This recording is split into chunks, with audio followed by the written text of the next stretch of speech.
Hello, hello, it's Angela Kirby and it's time to do the Mandala Oracle. What is it that we could benefit from hearing over the next few days? Okay, so taking from my book, Creating Wisdom and Magic in Life and Love, there are 54 Mandala Oracles in here.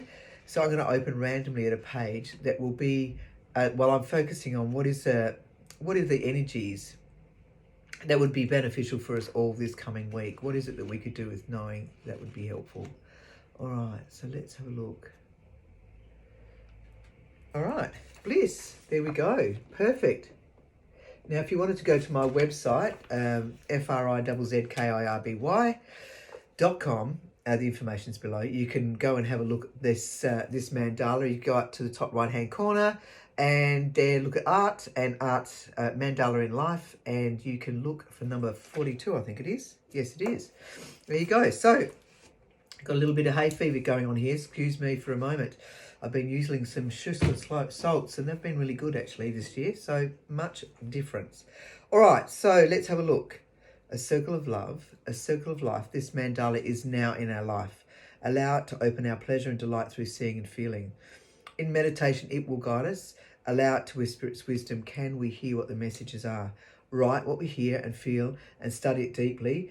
And release for our path to be. The last time that we actually got this one, I'm noticing, we've actually had this a little bit. We had once in November, late in November, and late in December. So very interesting. Now it's late in February.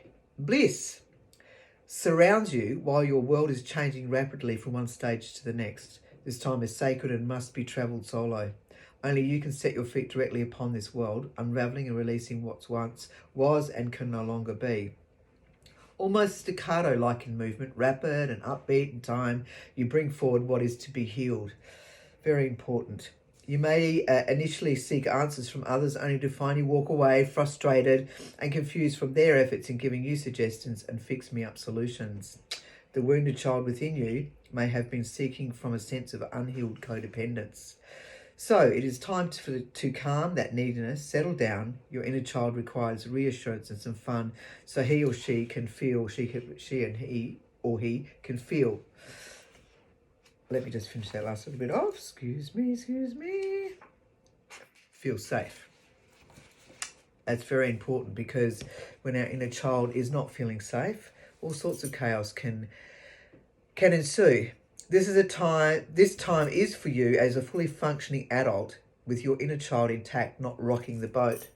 With this realization, you seek guidance from within. Through meditation, insights arrive randomly, unfolding the synchronicities in your life. For a moment, you forgot that you were connected to a higher source, where answers arrive when they are meant, not necessarily when you want. So give yourself a big hug and be gentle and kind. That's a big one. It's a really big one to go through, you know, when we're doing our personal journey work, and we can be quite frightened with what comes up with the inner child. So that sense of meditation and going for walks and sitting down and keeping yourself grounded, or you're standing up on the ground or standing on the ground, or sitting on the ground for a while, some deep breathing allows you to connect with that sense of who you are, getting out of your head. If we're in our heads overthinking stuff, it just gets chaotic, and that's not going to bring any answers. That's that ego self trying to rescue. It's connecting with the heart. That's the go here. So bliss is this week's Mandala Oracle. And so if there's any questions you'd like to ask me, you certainly can. I can answer them. You could go to my website. You can find out more information about the work that I offer. In the meantime, you be gentle and kind. Ciao, ciao.